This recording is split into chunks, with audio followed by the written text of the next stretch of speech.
The bases were largely mutually supporting, and the air pipeline extended all the way back to Japan. Reinforcements of all kinds of planes could be flown down to Truk, a very great advantage the Japanese held at this point in the war. But that was longer-range planning than King was requesting at this very moment, and Nimitz knew it. Nimitz was looking toward the Aleutians, hoping to move quickly to clean out the nest of Japanese who had moved in there at the time of the Midway battle. With the change in command from Theobald to Kinkaid in the north, all the old difficulties that had bothered Theobald seemed to have evaporated. Perhaps both Army and Navy had learned to be a bit more forbearing with one another. In any event, Admiral Fletcher had made an inspection trip to Alaska, and he returned to Seattle to report to Nimitz that all was well. The Army people were learning to bomb at low level, and to operate under difficult conditions. Nimitz confided his thinking to Kinkaid. He and his staff were considering a push toward Paramushiro and the Kurils. What he really wanted, however, was an estimate from Kinkaid about the difficulties of taking Kiska. Late in February, Nimitz flew to San Francisco again to meet with King. This meeting marked a major change in the discussions between these two admirals. Before, the problems had been immediate, demanding answers and action. Now the two sat down to plan for a long and complicated war. The major items for discussion involved logistics. There was the matter of dredges needed for Midway. When one is engaged in a life-or-death struggle for islands that control a continent, dredges do not seem very important. But Midway needed dredging, and the Pacific Fleet needed Midway as a staging area for ships and submarines on the offensive. There was the matter of airplanes. Captain Ofsty, Nimitz's air officer, was to go to Washington to confer with McCain and the Joint Chiefs on air matters. Airplanes were beginning to come through for the Pacific, and it took some new bookkeeping to keep track of them. There would be reports from Washington about the number of airplanes sent. There would be reports from Halsey and other headquarters on the number of planes actually received, for some ships might be torpedoed, and some might deliver their cargoes to the wrong places. The war was becoming complicated, and more controls were being devised. Much as Nimitz hated to consider the idea of increasing his staff, he was forced to do so. The old figure of 32 had long since been given the deep 6. There were 48 senior staff members now, plus 30 young officers attached to SINCPAC for training in communications, 7 on bathythermograph duty, and 4 on the operations plotting board. It was still a small staff, but how much longer it could continue was debatable. At this meeting there was talk of setting up a whole new section to deal with technical matters and analysis, but it kept coming back to logistics. An aircraft assembly plant for Bora Bora, joint information centres for the ports, basic logistic plans for theatres involved in joint Army-Navy operations, Army services of supply officers for Navy service forces. Should there be 1 620-ton destroyers or 2 100-ton destroyers for the Pacific? 6 months before any destroyers would have been welcome. A fleet inspector general? As for Henry Kaiser's ships, 8 of them were in various ports with cracks in their hulls, and 1 tanker had broken in 2 at dockside. What was to be done? A floating battleship dry dock for the South Pacific? Where? For some time, Nimitz and Halsey and King had been troubled by the demands of correspondents to cover the war, and the provision of transportation and press facilities for them. Actually, none of these commanders really liked having the press about. Nimitz and King agreed here that Admiral Jacobs would conduct a survey looking toward reduction of photographic, public relations, and intelligence personnel wherever possible. The press simply was not going to be allowed to be a nuisance in the war effort. Although radio intelligence had been very valuable already, sometimes the intelligence men seemed to disturb Nimitz and the others. In the early days of the war, before Midway, Captain E.M. Zacharias had been in Pearl as commander of a cruiser, and he had spent several hours telling Admiral Dremel of the dangers of an uprising of people of Japanese ancestry in the islands. Dremel had come away from the encounter with the feeling of clutching a ghost, a feeling that many line officers shared when confronted by specialists in intelligence. It was not all logistics and annoyances, however. King laid out the war plan for 1943. Limited operations was the term for it, protection of the Allied lines of communications, while attacks were made on the Japanese. The American submarines were already proving to be a formidable weapon against Japan, and were whittling very satisfactorily at the long Japanese supply lines. But there must be more action. Halsey would carry it. In the absence of any concrete statements from MacArthur, King said that Halsey would have to continue to work his way up the Solomons, for political reasons if none other. The test would be, the operation should cut the Japanese supply lines while protecting our own. In one way, the American position was reversed, and not favourably. Earlier the Japanese had air superiority, but in the Solomons campaign the Americans had attained air superiority on a defensive basis. The haul for the Japanese to attack was a long one, but now the haul for the Americans to attack the Japanese bases would be a long one, and would temporarily preclude the use of torpedo planes and dive bombers against their shipping. It would be unwise, said King, to bypass their land-based air positions until their air strength had been whittled down considerably. Airfields at Tarawa, a seaplane base at Makin, a succession of airfields in the Marshalls, fields and seaplane bases at Jaluit, Maloelap, Voce, all these demanded attention before the advance could be carried on. So the action was to be attrition, while concentrating on building up American air strength, pushing the army into meeting its commitments and building air bases. King, of course, wanted action, which meant the seizure of territory. But Nimitz argued against frittering away American strength in seizing territories, which he might not be able to hold. They agreed that the Japanese fleet was, at that moment, still stronger than anything the Americans could put together to oppose it. Nimitz argued for caution. The new Essex-class carriers were on the ways, but it would be months before they were ready for action. In the meantime, the Japanese had this strong interior air supply line by which they could ferry planes and equipment through the islands from Japan to the South Pacific without use of ships, while the Americans simply had to depend on shipping.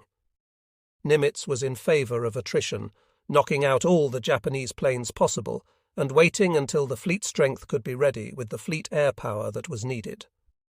The move at this point, said Nimitz, was to be economical in the use of American forces, concentrating on attack by submarines and aircraft against Japanese shipping. He would undertake any operation that had a reasonable prospect of success, and whose failure would not be disastrous, but he did not want to go too far. Here was the slogan hung by his desk again. King argued back. It was a question of initiative. The Americans had it, they must keep it, even take very considerable calculated risks to retain that initiative. Otherwise, Nimitz might find himself in a position where he would be ordered, by the political leaders, to undertake operations that might not be sound. Nimitz must not forget either, said the Commander-in-Chief of the Navy, that King had been through considerable difficulty in obtaining allocation of more forces for the Pacific at this time. They must be used, or he could not justify asking again at the combined Chiefs of Staff meetings. In other words, Nimitz had to honour the promissory notes King had given at Casablanca, if King was to be able to help Nimitz further in the matter of supplies and men. Nimitz said Japan would never give up just because her fleet might be decimated. King agreed, and added that China must be kept in the war, if for no other reason than to provide necessary bases for the later stages of the campaign against Japan. Operations would eventually move to the China coast, the Admirals agreed. The meeting on February 23rd was devoted to review of the military situation in the South Pacific. Nimitz noted that he now had about 250,000 men in the area. A move would be made, using the Samoa-Fiji-New Caledonia line as the basis for operations.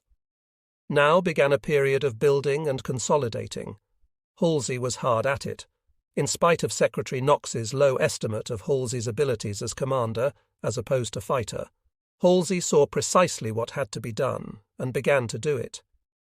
The problem was to get the ships a place to come to bring them in, to get them unloaded in the right places, turned around and out of the South Pacific.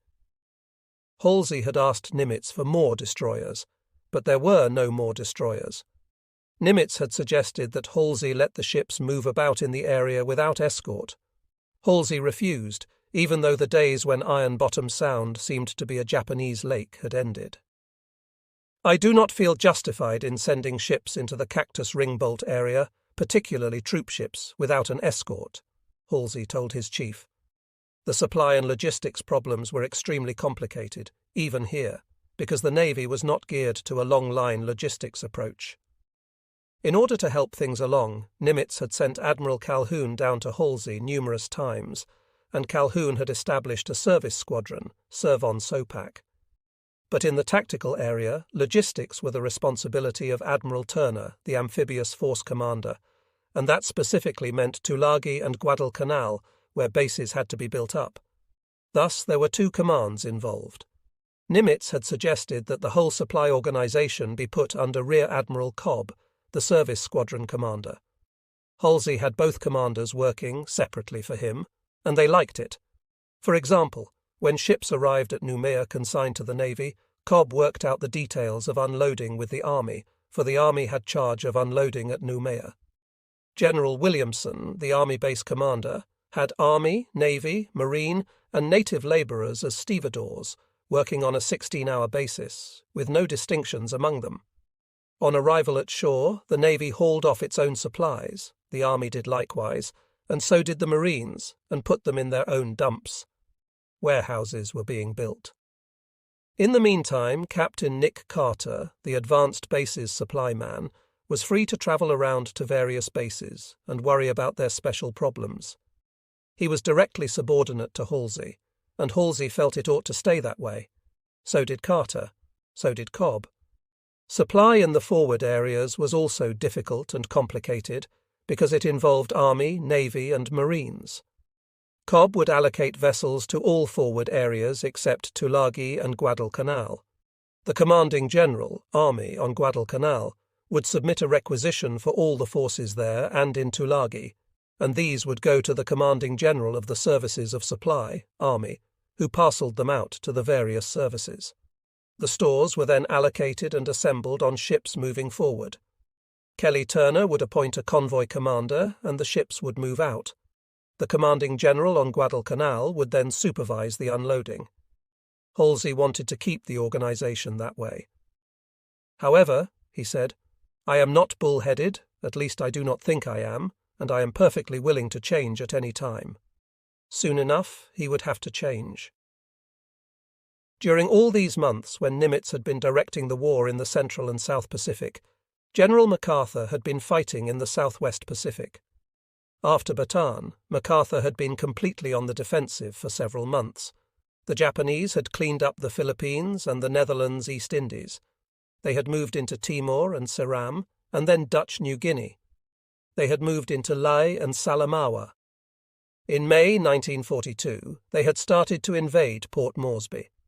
This was the invasion stopped by the equivocal victory of the Americans at the Battle of the Coral Sea. All this time, MacArthur was getting practically nothing from America. The forces allocated to the Pacific went to Nimitz to fight the Battle of the Solomons. In the autumn of 1942, when Vice Admiral Arthur Carpenter had relieved Leary, MacArthur's naval forces consisted of 5 cruisers, 8 destroyers, 20 submarines, and 7 smaller craft.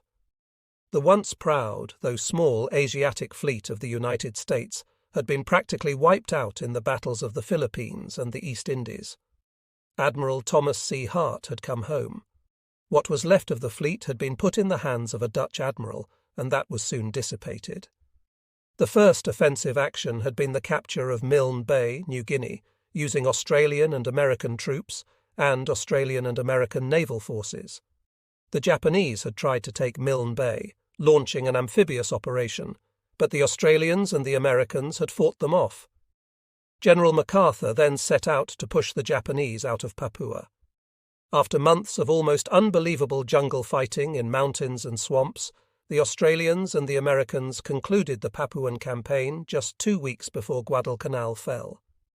The Japanese then decided to reinforce Lae with a convoy and naval forces from Rabaul. 8 transports and 8 destroyers set out. They sailed at midnight on the last day of February. On March 2nd, B-17S of General Kenny's command caught the convoy north of Cape Gloucester and sank 1 transport. The B-17S came in at medium altitude, and the Japanese ignored them. But then along came several flights of A-20S and B-25S medium bombers, whose pilots had trained for low-level attack by skip bombing. They moved in and devastated the convoy. Most of the ships were stopped or sunk. 4 undamaged destroyers rescued survivors as they saw them, and fled north to escape the Allied planes. Then, on March 3rd, the PT boats found the Japanese. Together, PT boats and bombers did away with 12 of the 16 ships of the convoy. Only those 4 destroyers escaped. This Battle of the Bismarck Sea set the stage. A new offensive and a plan were wanted, within the framework of the 15 to 20% of men and material that the combined chiefs had estimated they could spare to the Pacific during 1943. What was needed was more correlation of effort between MacArthur and Nimitz's commands. In March, the efforts began. On March 7th, Miles Browning and other staff officers from Halsey's South Pacific Force went to Pearl Harbor, where they met with MacArthur's representatives. Halsey wanted to move against Munda in April. MacArthur proposed to move against the Huon Gulf and suggested that Halsey delay until May. Nimitz agreed with Halsey, and since the argument could not be settled, the Halsey men and the MacArthur men went to Washington, accompanied by Admiral Spruance and Captain Ernest G. Small, Nimitz's war plans officer. They would take their cases before the Joint Chiefs of Staff. One point was that MacArthur had always felt the Solomons fell within his bailiwick, but now the Navy had so built up the area that it had a vested interest. The Joint Chiefs decided that Halsey should wait until MacArthur moved. Furthermore, they issued a directive throwing commands into a very difficult situation. MacArthur would be in charge of the next operations. Halsey would be in charge of the Solomons campaign, but he would be responsible to MacArthur, except that any ships, planes and ground forces of the Pacific Fleet that were not specifically assigned to the operations under MacArthur by the Joint Chiefs would remain under Nimitz. There, obviously, was a formula under which a minor tactical defeat could be turned into a strategic disaster by a failure in communications or a clash of egos. What was needed was total cooperation between the commands. In the past, Halsey had been extremely critical of MacArthur. Not the least of this attitude had stemmed from MacArthur's highly developed sense of public relations. He gave newsmen very thorough access to the facts of the war. Having such material available, the correspondents wrote many stories about the MacArthur Command, and its activities were dominating the newspapers. The Navy's sense of public relations was embryonic.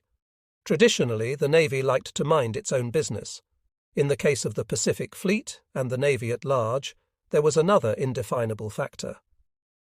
During the Spanish-American War, which came during the formative years of most of the men who were admirals in World War II, Rear Admiral William T. Sampson had been assigned to blockade the Spanish along the northern shore of Cuba. Commodore Winfield Scott Schley had been assigned the southern coast. Sampson had set out at once to hunt for the Spanish, Schley had delayed, and the Spanish fleet had gotten by him and into Santiago de Cuba, where it lay under the protective guns of land batteries. Admiral Sampson had arrived off Santiago de Cuba on June 1st and assumed command of the blockade, since he was the senior officer present. There was a certain friction between the two men and their adherents because of the manner in which the Spanish fleet had made its flight to safety. Admiral Cervera, the Spanish commander, was under orders from his king to fight to the death, and on the morning of July 3, 1898, he brought his little fleet of 4 cruisers and 3 destroyers out of Santiago Harbour. At that moment, Admiral Sampson was absent, and Commodore Schley took tactical command. Sampson rushed back to the scene, but by the time he got there, the battle was virtually history.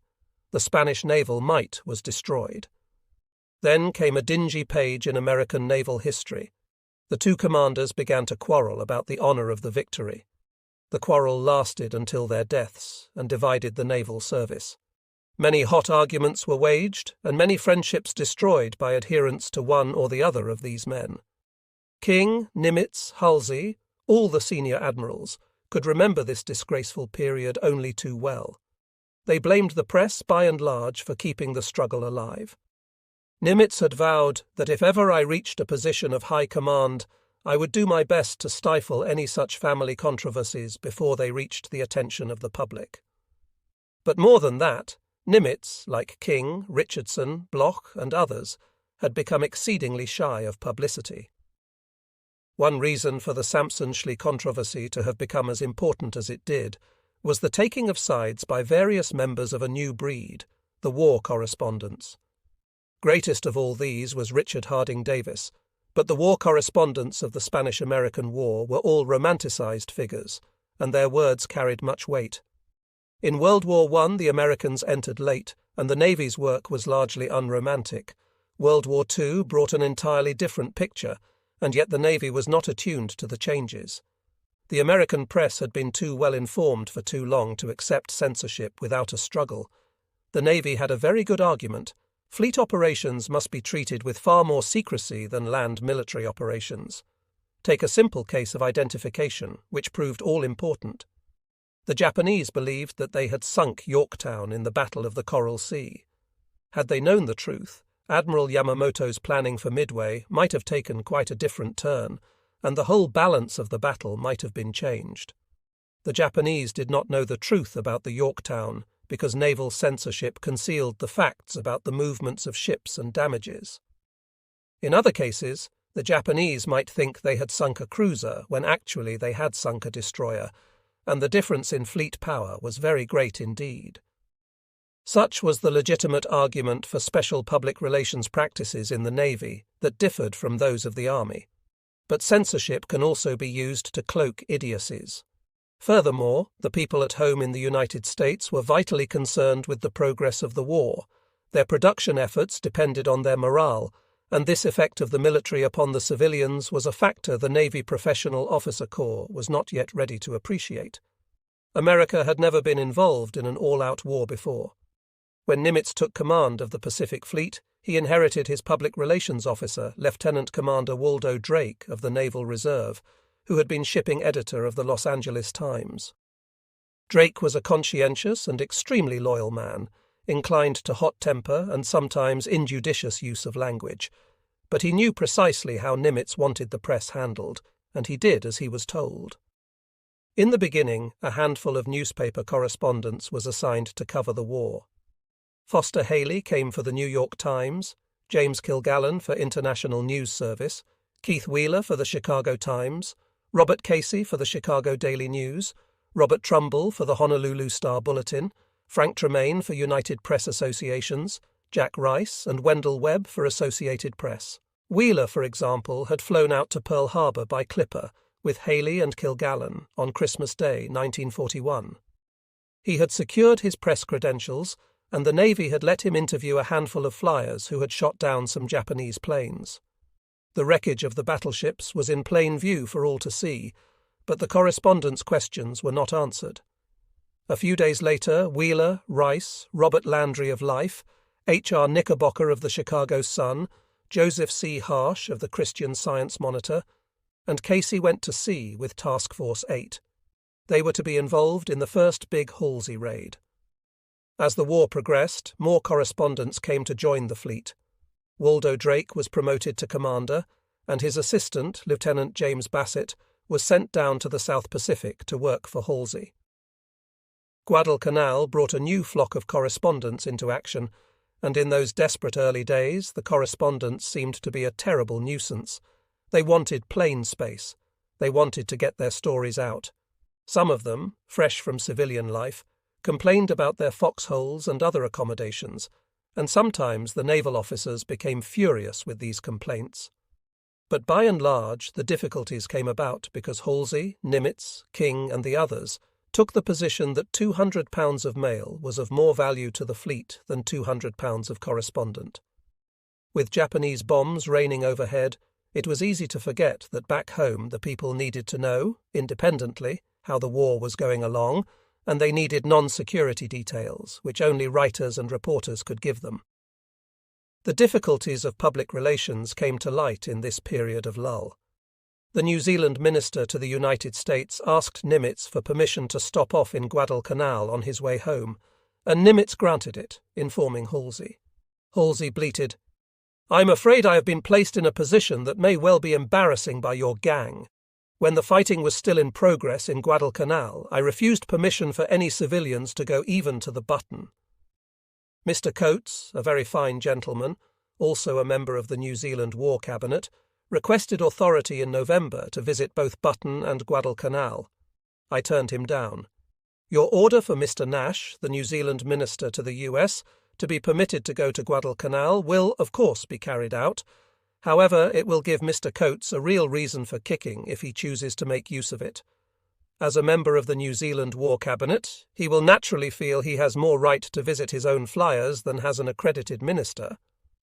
Nimitz replied soothingly. Halsey had been quite right, he said, but matters had changed. As a matter of policy in dealing with New Zealand officials, I believe we should accord them as much opportunity as is practicable to visit the areas in which they have an interest. New Zealand has made, is making, and will continue to make a very vital effort to participate in the South Pacific War. Their willingness to participate has won them a very friendly feeling in Washington with our high military and naval authorities. Nimitz had another matter in mind that day. The fact was, he told Halsey confidentially, during my incumbency in my present job, I have been slowly but surely pushed into the position of lending all facilities to newsmen which will not prejudice operations, and of releasing factual material which is of no assistance to the enemy. In doing the above, he added, I have kept just one jump ahead of Colonel Knox, who has almost taken the matter out of my hands once or twice. And thus Nimitz announced a basic change in Pacific public relations policy, based on recommendations made by Waldo Drake, who had just returned from the South Pacific. Newsmen had been denied the use of the airplanes travelling between the South Pacific and almost anywhere. They travelled by surface ship, and sometimes their dispatches did too. Nimitz now told Halsey to give the newsmen rides on planes, and to send their press copy out by plane as well. He sent to the South Pacific Lieutenant, J.G., Frank Rounds, who would go with Fitch and thus handle news copy in the forward area. The matter had come to a head just then, because Robert C. Miller, a United Press correspondent, had written a hot article about press censorship in the South Pacific. Halsey's censor had refused to pass it and sent it along to Nimitz's staff. Nimitz was releasing it, without question, because I do not object to honest criticism. He suggested that Halsey read a copy of the article and note the complaints.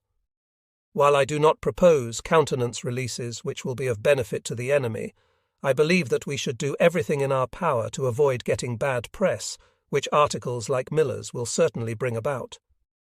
And as for Drake's recommendations, Halsey had best carry them out quickly. The above suggested steps should be taken by you at once to obviate remedial directives from Colonel Knox. Another cloud on the horizon was an inter-service rivalry that threatened to become serious. In the first year of the war, it had become crystal clear that the most spectacular weapons against Japan were submarines and airplanes. As far as submarines were concerned, there was no difficulty. The silent service had proved itself long since. In Nimitz's early days, officers were assigned to the submarine service willy-nilly, but no longer. It was a volunteer service now, a highly honoured branch of the Navy. Captain Christie had recently flown up to Rear Admiral and was commanding the submarines of the Southwest Pacific, for Rear Admiral Lockwood had just moved to Pearl Harbor to become a Vice Admiral and commander of submarines in the Pacific Fleet, on the death in an airplane crash of Admiral English. All three of these officers were professional submariners. The cloud that was growing darker concerned the air service. Where the submariners ran their own show and could claim that even Nimitz was one of them, the airmen were disconsolate because they wanted more seniority and more control of their own affairs. There was a big difference, however. A submarine operated alone or in a pack with other submarines. Airplanes operated from land bases or from carriers, and in the case of carriers, these highly vulnerable portable airfields demanded support from heavy ships, cruisers at least, and preferably fast battleships, anti-aircraft cruisers, and many, many destroyers to protect them from enemy submarines. That was the rub. The aviators contended that since the central core of the task force was the carrier, the task force should be commanded by an aviator. The line officers contended that an aviator might command a task force, but not solely because he was an aviator. Actually, aviators were line officers, but there was a difference between aviators and other line officers, a difference that had existed for many years. In the years before the war, the aviators had green flying uniforms and khaki uniforms, with black stripes on the sleeves to denote rank, and brown shoes. Sometimes, also, they wore the line officers' blue uniforms with gold braid, or their resplendent whites with gold braid, and black shoes. After the war began, and in the southern seas it was a matter of wearing whites, it soon came to Admiral King's attention that whites were really not cut out for warfare. The officers in their white uniforms stood out starkly on the decks of the grey battleships at night. King then authorised that uniform, the grey, which was to be worn by all services, and also there were khakis and whites and blues. Neither Nimitz nor Halsey liked the greys. Some officers came into the fleet from stateside or from the Atlantic wearing the new uniforms, but they quickly stowed them in their sea bags or sent them home, and adopted the khaki that was universal in the Pacific. The difference, then, between the various services seemed to be diminished, but in fact the terms black shoe and brown shoe now developed. The aviators had been wearing brown shoes with their greens and khakis. The line officers wore black shoes with their blues and whites. The aviators kept their brown shoes and the line officers their black shoes. The shoes were only symbolic. What was important was the attack by the most fervent of the aviators against the very structure of naval command. The line officers feared that if the aviators had their way, then none but the airmen would succeed to major command in the future. And in the development of the war and of air power, the fear was growing month by month. The aviators chafed. Halsey, an aviator himself, was chafing during the lull in fighting, but for a different reason. To get things going again, he made a trip in April to Brisbane to see MacArthur, whom he had never met. 5 minutes after I reported, he said, I felt as if we were lifelong friends. MacArthur received Halsey in his office, rose from his bare desk and paced back and forth between desk and the wall, where hung a picture of George Washington. The general was 63, but Halsey said he did not look more than 50 years old. His hair was jet black, his eyes were clear and piercing, and he carried himself firmly erect. As they talked, MacArthur paced, poking the air with his corncob pipe and orating. Halsey was impressed and admitted it. His unkind thoughts of the past vanished, and were replaced by a deep respect for the general, which obviously facilitated the unlikely relationship between their commands. Halsey returned with agreement on their combined operations, which were to begin May 15th. Just after he came back, naval intelligence scored a new coup.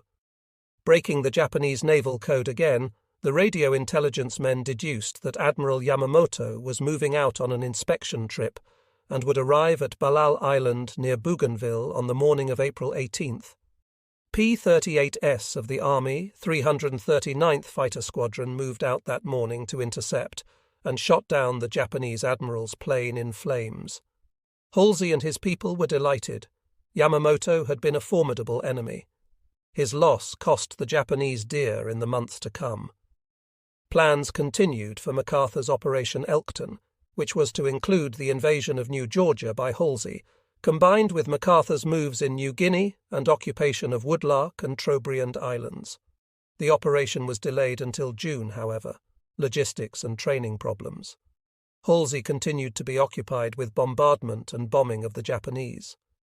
One day the Japanese mounted a furious air attack on Guadalcanal, and when it was over, Halsey claimed 107 Japanese planes shot down, against the loss of only 6 American planes. When the invasion was finally launched at the end of June, it proved a much more formidable task than expected, and New Georgia was not finally secured until August 5th. Then Halsey sent Major General Oscar W. Griswold a victory message. This is a custody receipt for Munda and for a gratifying number of enemy dead. Such teamwork and unrelenting offensive spirit assures the success of future drives and the implacable extermination of the enemy wherever we can bring him to grips, keep him dying. Bloodthirsty, to be sure, But it was this very bloodthirstiness, apparently shared by most Americans in 1943, that endeared Halsey to his countrymen and made him a symbol of the war against Japan, comparable only to MacArthur himself. Such messages kept Halsey in the American public eye, while Nimitz, his commander, was scarcely known to the vast majority of Americans. But Nimitz would have it no other way. He was not particularly pleased at Halsey's personal glory. He simply did not care for any for himself. As 1942 drew to a close, the complexion of the war was immensely changed from what it had been just a few months before. The Americans could not in any way become overconfident, but they could see, for the first time, a victory ahead if they fought courageously and well. Since Midway, the Japanese had held a small but bitter thorn against the side of the Americans in the continued occupation of portions of the Aleutian Islands, very close to home. King and Nimitz had begun serious discussions of offensive action in the North Pacific in 1942, and much of the King-Nimitz meeting of December that year was devoted to specific problems of mounting such an offensive. They talked of occupying Amchitka and of launching an invasion of Kiska, the major Japanese stronghold. What had to be done was train army troops for the job, 2 divisions, Nimitz said. And the commander of the Pacific Fleet also spoke of one of his favorite projects, operations in the Bering Sea against Japanese fishing, which would hit the enemy where it hurt. King listened rather impatiently to Nimitz's talk about defeating Japan by starvation. He was much more interested in operations against Kiska, and right away. The man in charge was Rear Admiral Thomas C. Kinkaid of the Naval Academy class of 1908, who had distinguished himself already in the South Pacific under Halsey in cruiser warfare, and had thus become a candidate for a prime command. This command was given him in November 1942, just before the Battle of Tassafaronga, when Kinkaid had planned an excursion against the Japanese. Instead, his battle plan was adopted by Admiral Wright, and had brought that unlucky admiral to disaster. Kinkaid moved off to Seattle and Alaska.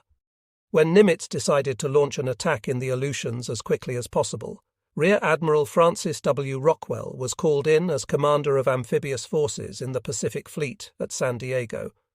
He would supervise the training of those army divisions and then deliver them into battle. In January 1943, Rockwell began his work.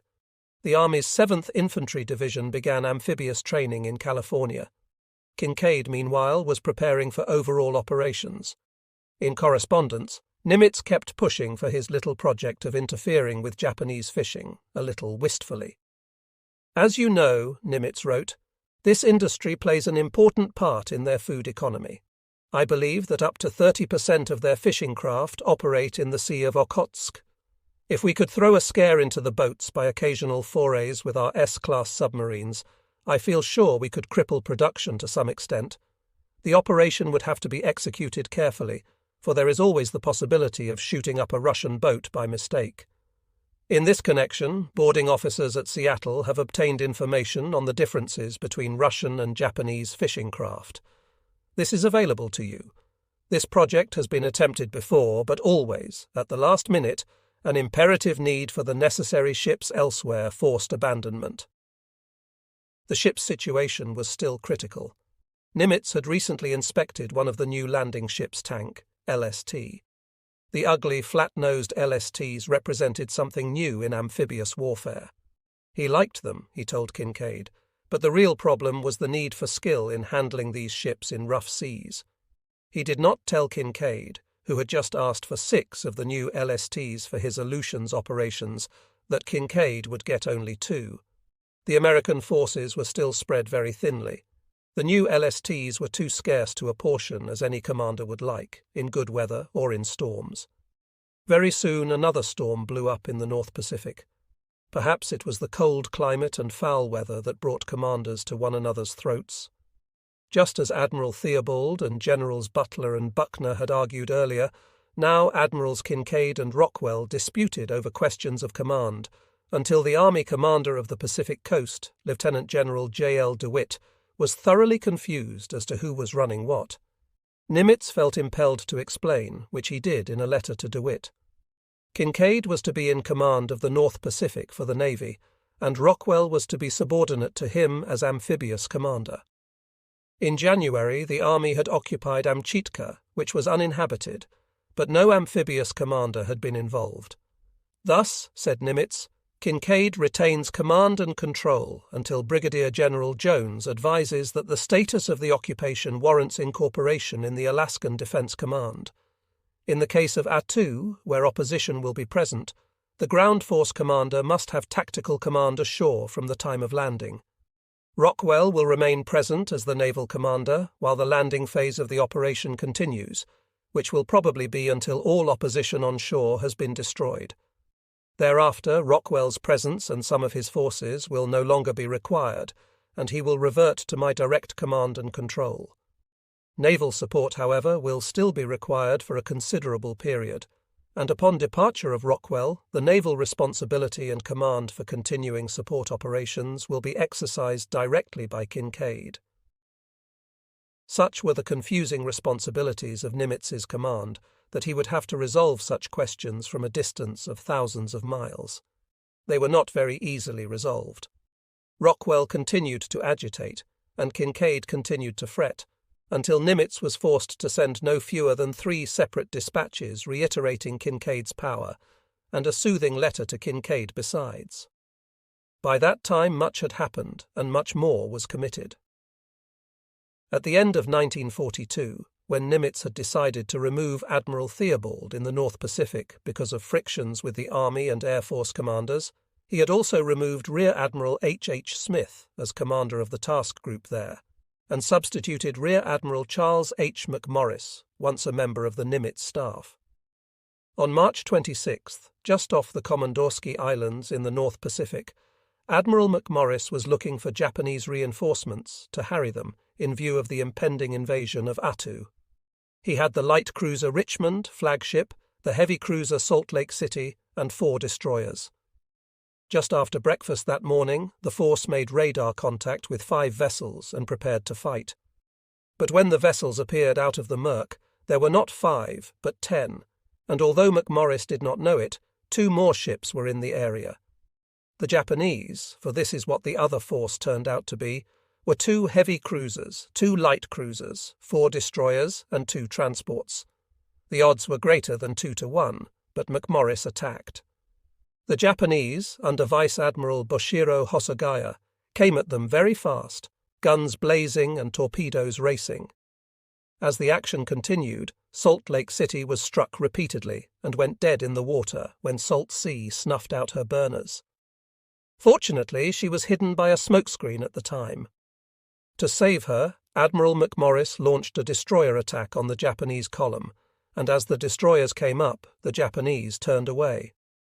Later, it was learned that Hosagaya was low on fuel, low on ammunition, had not seen the damage done to Salt Lake City, and was disgusted with the performance of his own destroyers, which had been less than aggressive. The Americans were very, very fortunate. As the Japanese turned, the engineers aboard Salt Lake City managed to clear the fuel lines of salt water and get the cruiser underway again, and the force went home to Dutch Harbour, having by bold aggressiveness turned disaster into victory. Then came the invasion of Attu. Late in April, 7th Army Division embarked at San Francisco and met the protective force at sea. All the naval forces rendezvoused at Cold Bay on the end of the Alaskan Peninsula. On May 29th, ships set out for the invasion, and on May 31st they were ready to land. Fog had closed in that morning, and the landings were delayed until mid-afternoon. But the landings were unopposed by the Japanese garrison, which had retreated into the long valley known as Massacre Valley, and by 2000 hours that evening some 2,000 troops were established on the beaches. Eventually, a landing force of 11,000 men went ashore to meet some 2,600 Japanese defenders who were badly armed and badly supplied, thanks to Admiral McMorris's attack at the Komandorsky, which had persuaded the Japanese against resupplying Attu.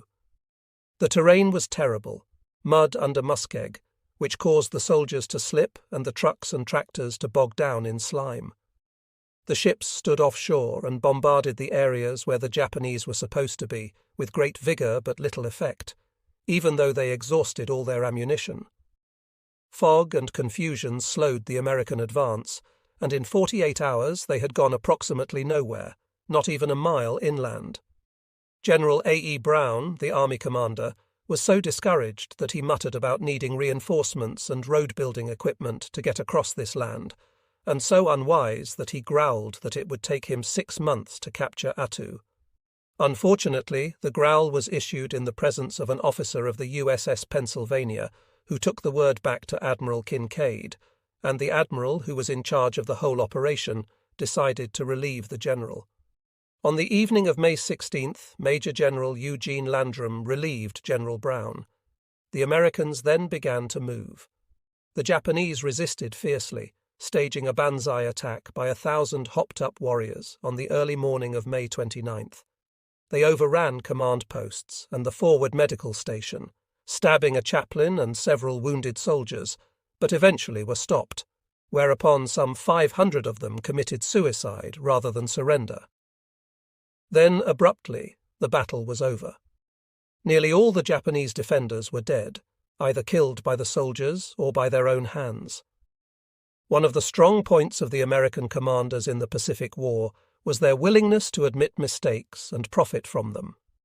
At the King Nimitz meeting in San Francisco on June 1st, Rockwell made a thorough presentation of the pluses and minuses of the operation.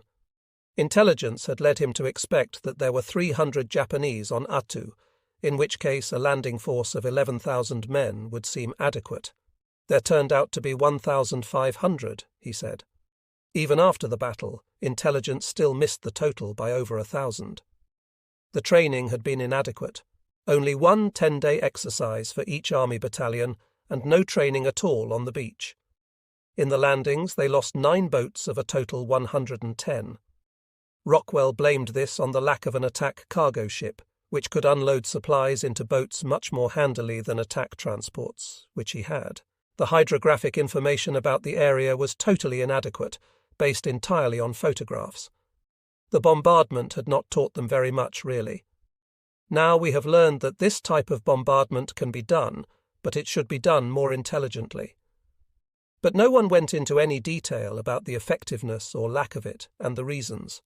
Not until after Iwo Jima would the admirals accept the limitations of naval bombardment against deep, strong Japanese-type fortifications. Major General Holland Smith, the marine amphibious expert, delivered a critique of the land operations. The assault was good enough, especially since there was no opposition, but the troops did not push ahead when they could have. On one occasion, he said, the troops could have moved ahead 1,000 yards more than they did, which would have put them on top of a ridge. They stopped, however, at nightfall, and thus gave the Japanese a chance to regroup. Next morning it took them until noon to take the ridge. The inexperience of the army in amphibious operations showed badly. When the colonel in Massacre Valley was killed and General Brown took over, the advance bogged down immediately because the scouts were way ahead of the troops, and he did not know they were out. Smith was extremely critical of the American military philosophy that we must outnumber the Japanese by 7 to 1 or more. He called for the development of a fighting spirit. But by and large, Nimitz was satisfied with the performance in the capture of Attu, and he sent an enthusiastic "well done" to Rockwell on behalf of the whole team. He did warn, however, that no commander is ever going to have everything he wants or feels he needs for any operation he has to conduct. The manner in which he disposes his means to obtain the best possible results is the real test of his ability to command. Nimitz also wrote to Kinkaid and showed his appreciation of that commander's work more forcibly. He told Kinkaid he was recommending him for promotion to vice admiral. Nimitz also admitted gracefully that the problems between Kinkaid and Rockwell had been occasioned by Nimitz's failure to have Rockwell report to Kinkaid in the north, before undertaking the amphibious operation from the south. The remainder of that letter, however, was devoted to a businesslike discussion of the planned operation against Kiska, which would be next.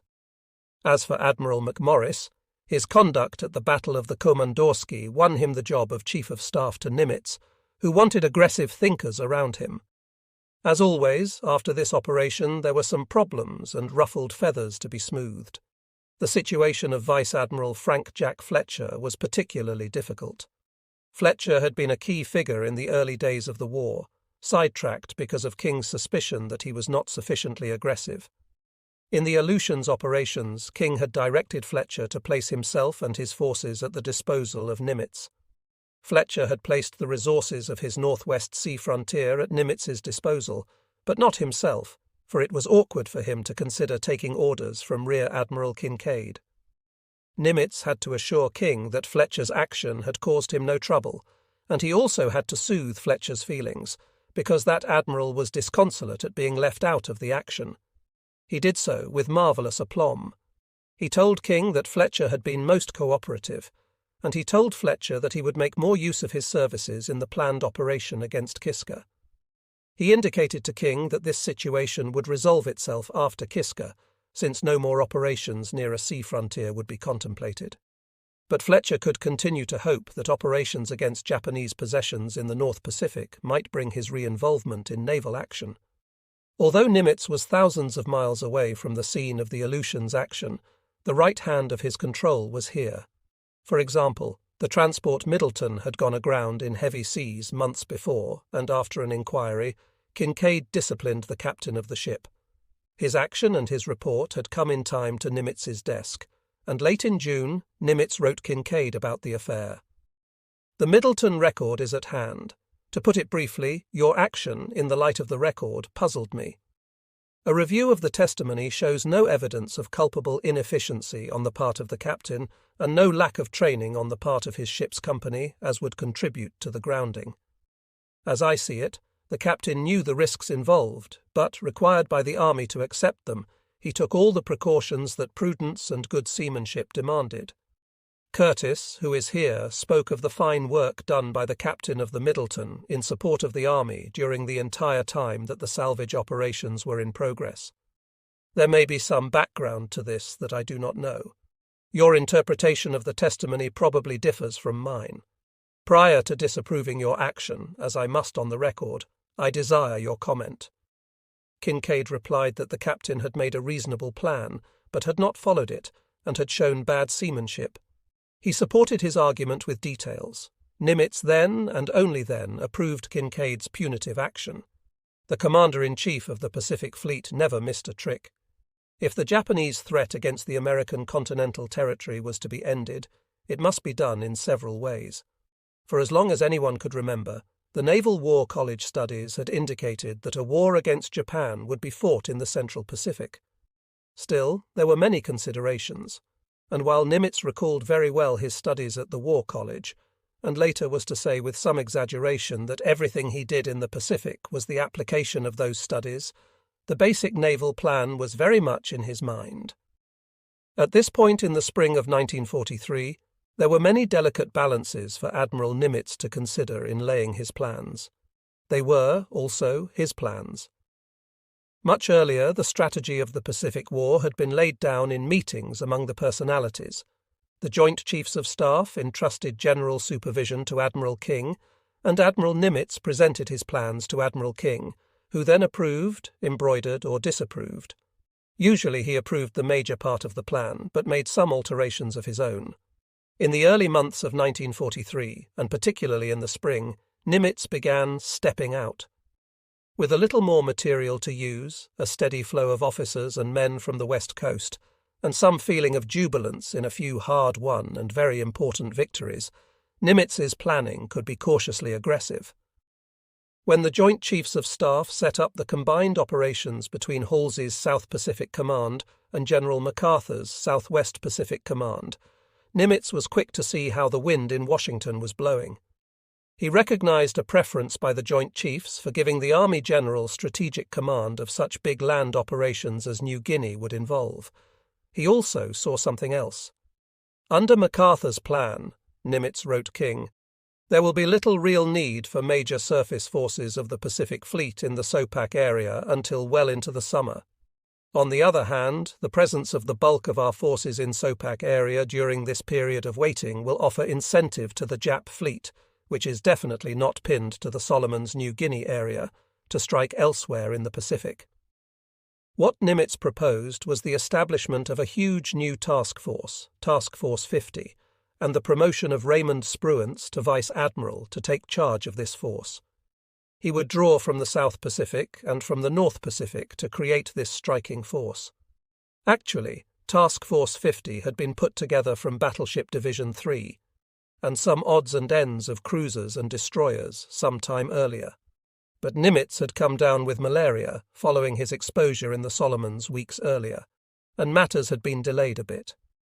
In that spring, Rear Admiral Charles H. McMorris distinguished himself in a cruiser battle in the North Pacific, and thus won first place on Nimitz's list of those who might succeed Spruance. In May, Attu was invaded successfully, and on May 18th, the day that Holt's Bay was brought under American control, and the northern and southern invasion forces of Attu linked up, McMorris was detached and ordered to Pearl Harbor. He came with the highest recommendations. Secretary Knox called him a fighting man of the first water and expected McMorris to bring a vigorous pushing force into our Pacific command. When he arrived, he found the headquarters very much changed from the place he had left a few months earlier. He moved into Nimitz's house, along with Spruance, and they settled down to make the transition. An indication of the degree of change that had come to Pearl Harbor in 1943 might be found in the situation of Commander Wilfred B. Goulet, Nimitz's radio officer. Goulet had been on duty at the Naval Research Laboratory at Anacostia when he was chosen to replace Commander Donald O. Beard. He had not wanted more electronics duty, but a sea command. That was too bad. Officers were moved where they were needed, and communications officers were in short supply. Goulet came to Pearl by clipper in January 1943. He found the small staff, his new skipper with the china blue eyes and soft voice, the demand for loyalty and long and hard hours that all the staff men accepted as part of their job. He soon discovered that the war was outpacing them there at Pearl. He discovered it when senior officers came to him as electronics specialist and demanded supplies that he did not have. Then Goulet became aware of the word logistics. Until the Pacific War, the Navy's demands for supplies had been reasonable, something that could be handled by the paymaster and supply officer, but no more. By that summer of 1943, the change was in the air. Or was it? That summer, as the pressures grew, a Rear Admiral showed up with an investigating team, sent out by the Navy Department to find ways and means to cut down the Admiral's staff and SINCPAC's requirements.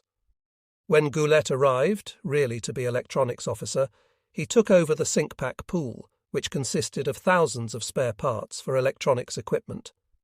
The details of management were handled by the commander of the service force, whose office was next door to Goulet's in the dun-coloured building. Their system had just grown from the early days, and Goulet found that he was personally authorizing the release of nearly every item. Spruance talked to him about this one day, and finally they came to the conclusion that the right to release electronics equipment belonged to the people who managed it, the service forces, so the change was made. What they were talking about was radar sets, sonar sets, and all the special electronics equipment that provided so much of a jump for the American forces against the Japanese Navy. But Goulet kept control, and soon they were calling the electronics department Goulet's Empire. He moved into quarters with Admiral Calhoun's house on one side of him and Admiral Nimitz on the other. Nimitz's house was very quiet, but Calhoun could be seen striding across the lawn, cutting across from headquarters to his house, talking to himself in very loud tones, and sometimes swearing so loudly that he could be heard a block away as he considered the supply problems of his Pacific fleet. Nimitz was unbelievably patient with his young men. One day, when Lieutenant Commander Francis Dubourg had the staff night duty, the commander brought Nimitz the night dispatches early in the morning when the Admiral came to the office. Nimitz went through them quickly with Spruance, and came upon one that had been put out by a junior staff member without authority. He did not approve of the action. "I'll call the young man on the carpet and see that he never pulls another boner like this," said Spruance.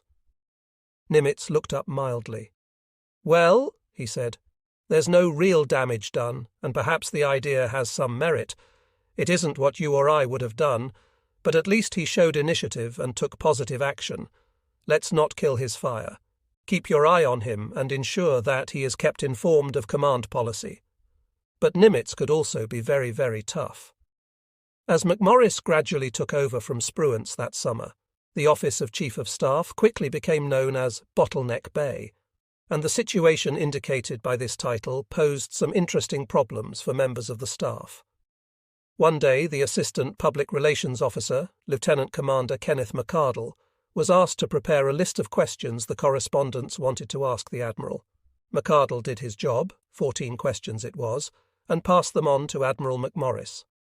Now, Soc, for Socrates McMorris, was a strategic thinker of renown, but he had very little use for the press. Consequently, the questions went into Bottleneck Bay, and there they stayed. Next morning, the correspondents gathered in the Public Relations Office, and McArdle took them down to see Nimitz. He welcomed them individually by name, and they sat down in the folding chairs in front of the desk, and he began to talk. He covered the situation of current operations. He answered all 14 questions and more, and when it was over, McArdle was delighted. At 1600 that afternoon, McArdle was called to the Admiral's office, and there he found Nimitz sitting behind the desk with that half-smile, which meant nothing at all. "McArdle," said the Admiral, "do you see what time it is?" "Yes, sir," said McArdle. "It's 4 o'clock," said Nimitz, "and that list of questions I asked you for came in just this minute. This is a hell of a time to get questions here for a 10 o'clock press conference." McArdle gulped and stammered. "Sir," he said, I gave it to Admiral McMorris at this time yesterday." "Hereafter," said Nimitz, as though his junior had not spoken, "when I ask you for a communication, give it to me direct. If anybody else wants a copy, send them a copy. But send the original down here to me. That's all." McArdle, feeling like a 7-year-old boy with his hand caught in the jam-pot, slunk out. He did not even have the strength to blame old Soc McMorris for his troubles. Another of Nimitz's great attributes as a commander was his ability to keep on learning even when he had reached the top of the Navy ladder. Gradually he was leavening his attitude toward public relations. His greatest fault, from the standpoint of his public relations men, was that he failed to see the difference between information and personal press agentry, and he shunned the limelight for himself, and was forever warning his public relations officers, PROs, that they must not build him up.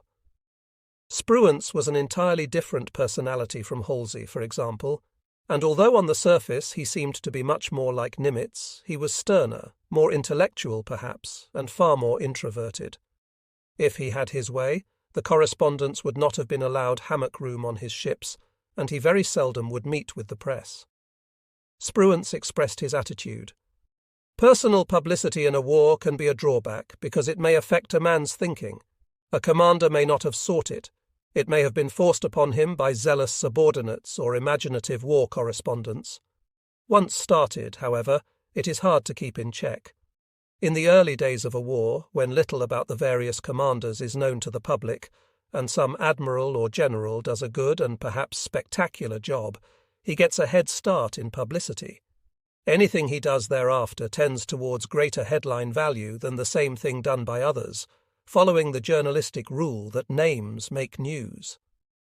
Thus his reputation snowballs, and soon, probably against his will, he has become a colourful figure, credited with fabulous characteristics over and above the competence in war command, for which he has been conditioning himself all his life.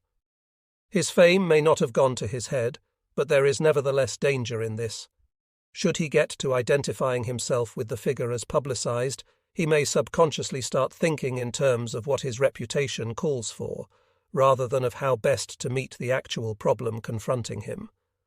A man's judgment is best when he can forget himself and any reputation he may have acquired, and can concentrate wholly on making the right decisions. Hence, if he seems to give interviewers and publicity men the brush-off, it is not through ungraciousness, but rather to keep his thinking impersonal and realistic. Spruance did give reporters the impression that he was brushing them off, yet he could be surprisingly cordial.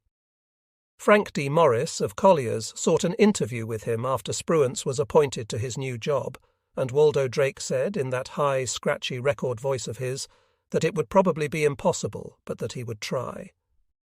Surprisingly to all in public relations, Spruance granted the interview and could not have been more cordial in discussing the progress of the war. Yet he made several points that indicate why Spruance has come down in history as the prototype, along with Nimitz, of the Navy officer living the Navy way. This job we have to do out here in the Pacific can't be handled by any one branch of the service. It requires complete coordination of surface and air forces, troops and submarines. There's one thing you have to remember about making war: the breaks, good and bad. Luck plays an important part in any of these operations. Characteristics that would not have made Spruance president of the Baltimore Rotary Club were held in high esteem by his fellow admirals. "I consider him one of the most competent men I have ever met," said Vice Admiral Calhoun, "a cold-blooded fighting fool. If he possesses one fault, it is that he believes too much in work and doesn't get enough play." As a personality, that allegiance to efficiency was one of his problems. The mind that conceived of saving time by having a stand-up desk to drive away visitors also had little use for popular vices. Spruance found no time to drink, except to taste cocktails, in a crowd often given to hard drinking while ashore. Perhaps it was because by this time he had only one kidney. He did not smoke. One time, while walking with Goulet at Kailua, he led the younger officer at a fast pace until Goulet was virtually panting. They stopped to rest, and Goulet lit up a cigarette. "There," said Spruance, "you've had some good exercise, and now you go and spoil it all." In the house at Macalapa, McMorris soon found his place, along with Nimitz and Captain E. A. M. Gendreau, who was fleet physician, and the one man, outside his chief of staff, whom Nimitz felt he could allow into his confidence to a certain extent. But the degree of confidence was never really great. Even as chief of staff, Spruance did not know until Nimitz actually relieved Gormley and put in Halsey that Nimitz was going to take this action, and Spruance was surprised. Spruance was with Halsey at Noumea, having started on an inspection trip, but obviously Nimitz had never discussed Gormley's command performance with him in this case. Always, with all his subordinates, Nimitz kept at arm's length. He was extremely fond of Halsey, but when Halsey sent Captain Browning back to the United States for a blow, and Browning did not present orders, Nimitz put on his sink-pack cap and dressed Halsey down, reminding him that Nimitz was still in charge. Yet even as he chided, Nimitz did it gently. The same day that Halsey was apologizing thoroughly for having overstepped the mark in the matter of Browning's orders, Nimitz opened a letter to Halsey by enclosing a clipping from the Honolulu Advertiser that praised Halsey and MacArthur as kindred souls.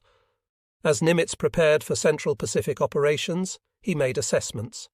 In May, he sent Admirals Calhoun and Callahan down to Halsey, with orders to make a complete survey of the logistics, situation, and plan for the future. The bottlenecks were ships, aircraft, and amphibious troops in that order, he said. As for ships, Halsey was doing a fine job of turning them around at Noumea, but it was still not enough for the type of operations they would be facing in the future.